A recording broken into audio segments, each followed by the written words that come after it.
houve uma decisão da Justiça Federal, a decisão tomada há uns 3 meses já, no sentido de que a decisão da Justiça Federal em Campo Grande, no sentido de que o Adélio deveria ser transferido, ou tem que ser transferido para Minas Gerais, que é o estado dele, porque não justifica ele ficar internado num presídio de segurança máxima 3 anos depois, 6 anos depois do evento lá de Juiz de Fora, né? Então, essa decisão ela não foi cumprida ainda, e isso é importante salientar, porque houve um prazo de 60 dias, esse prazo não foi cumprido, aí o juiz deu mais 60 dias, e esses 60 dias vencem agora no dia 21 de junho.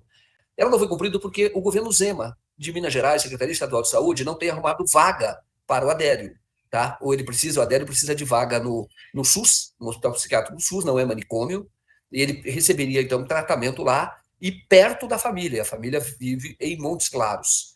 Só que até agora a Secretaria Estadual de Saúde não arrumou essa vaga, mas vai ter que arrumar.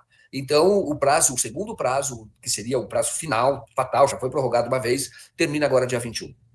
E aí avançou, e o Adélio, então, ele sai do isolamento, o Adélio terá mais tranquilidade, mais segurança para contar a história. Se foi o que a polícia narrou, que seja, embora o inquérito ainda não tenha terminado, porque tem a parte ainda da violação do sigilo lá dos advogados, que ainda não foi concluído, não foi apresentado o relatório. Mas se aconteceu aquilo que a polícia falou, o Adélio pode dizer com tranquilidade, sem medo de ser exposto. Bom, e o Adélio também está perto de conseguir, não Adélio, porque o Adélio é interditado não, o Adélio é considerado inimputável, ou seja, ele não tem condição de decidir por si só. Por isso é que ele não foi condenado, mas cumpre medida de segurança, e num presídio de segurança máxima, que é absolutamente incomum. E ele deveria estar no hospital, se ele, na verdade, tem o transtorno paranoico, que é o paranoide, que é o diagnóstico dele, é lá que ele deveria estar, no hospital psiquiátrico, mas nunca foi. Foi para o isolamento, não pôde dar entrevista nesse tempo todo, decisão judicial, proibiu qualquer entrevista, só foi falar com a família por iniciativa nossa mesmo, minha. Eu fui atrás da família, falei, vocês não vão falar com o Adélio? Eles não sabiam nem como falar, porque o Adélio, no primeiro momento, estava sendo assistido por um advogado que não fez nenhum contato com a família, que é o Zanoni Júnior, que é um advogado que assumiu pro bono, e o Adélio, então, depois de um tempo, pediu até para trocá-lo, que era o Zanoni, e a família não via. Eu fiz algumas matérias, todo mundo sabe o documentário que eu fiz, que foi censurado pelo YouTube, com bastante audiência, por sinal, quando ele foi censurado. E naquela ocasião, ali nós já mostramos as inconsistências que tinha, e tivemos contato da apuração, da investigação, e tivemos contato com a família. E aí, uma das irmãs, que é a Maria das Graças Ramos de Oliveira, se interessou muito pelo Adélio, e se interessava, tinha recebido carta dele, e estava muito preocupada. Então, na ocasião, então, como são pessoas muito simples, eu mesmo, como repórter, tendo interesse de que houvesse esse contato, porque o interesse é jornalístico, fez esse contato, teve 2 visitas virtuais e uma presencial. Também feito presencial, feito por iniciativa minha, com recursos meus próprios, pessoais, não é meu, de pessoa física, porque eu queria que ela tivesse esse contato com a Adélia. E ela teve. Então, e agora ela moveu um processo, por aí a iniciativa foram 2 advogados de Fortaleza, que é o Alfredo Marques e a Edna Teixeira, que se interessaram pelo caso. Muitos advogados não queriam pegar esse caso, eles se interessaram, e agora eles entraram com uma interdição do Adélio e a curatela, pedido de curatela para a irmã, porque não faz sentido o Adélio estar isolado, o Adélio, num presídio de segurança máxima, e não tem contato com a família. Então, e quem responde por ele é o próprio advogado que ele rejeitou, quem respondia na ocasião, que era o Zanoni Júnior. Hoje quem responde é a Defensoria Pública da União, justamente depois de matéria que nós fizemos, aquilo era um escândalo. A Defensoria Pública, então, decidiu assumir a defesa a representação. Além de fazer a defesa, que já estava fazendo, quando o próprio Adélio pediu para retirar o Zanoni, entrou agora, passa a ter a curatela processual. Mas a irmã queria, e a irmã está lutando na justiça para isso.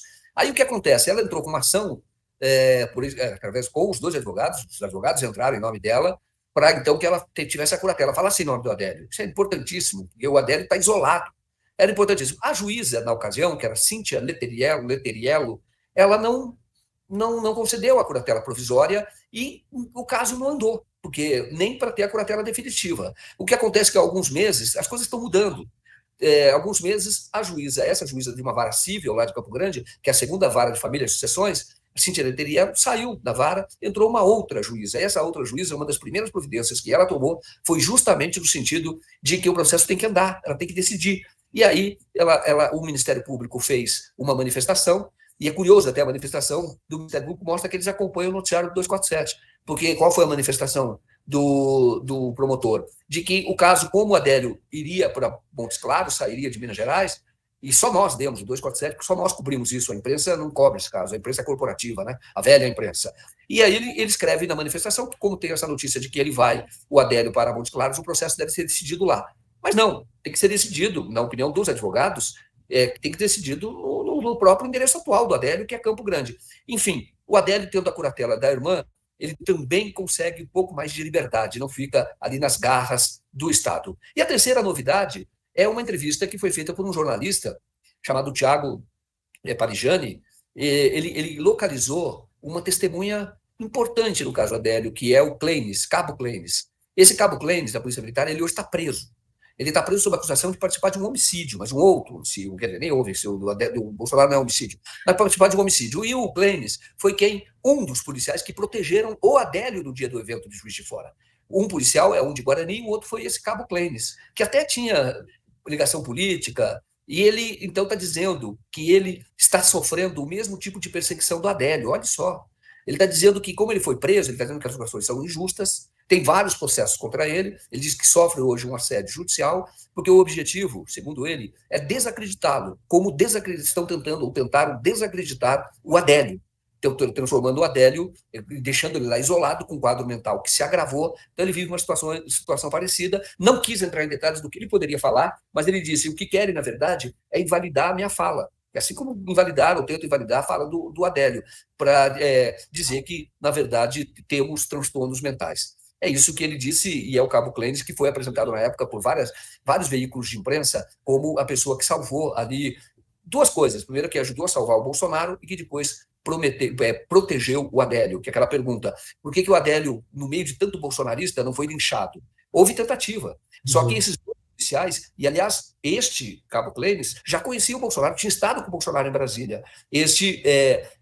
Já tinha tido esse contato. E tem um outro policial militar que estava à paisana, com uma camiseta, apareceu lá do nada, e é ele, um policial muito forte, é ele que protege, até deita em cima do Adélio para levar o chute no lugar do Adélio, etc. Enquanto isso, o Cabo Kleines conseguiu abrir o portão, a porta de um prédio, que estava trancado por conta da manifestação muito grande, ele conseguiu abrir, chamou a pessoa lá, abriram, aí os dois levaram, e mais ali outros policiais na ocasião, protegeram o Adélio, levaram o Adélio para dentro desse prédio, o Adélio foi para o segundo andar, que é quando ele tem vídeos dele sendo gravado, quando ele fala que o que ele fez foi porque Deus mandou, algo assim, entendeu? Ele diz assim, por que você fez isso? Quem é que te mandou fazer? Ele falou, ninguém me mandou fazer. Quem mandou foi o Deus aqui em cima, o que ele diz naquela ocasião.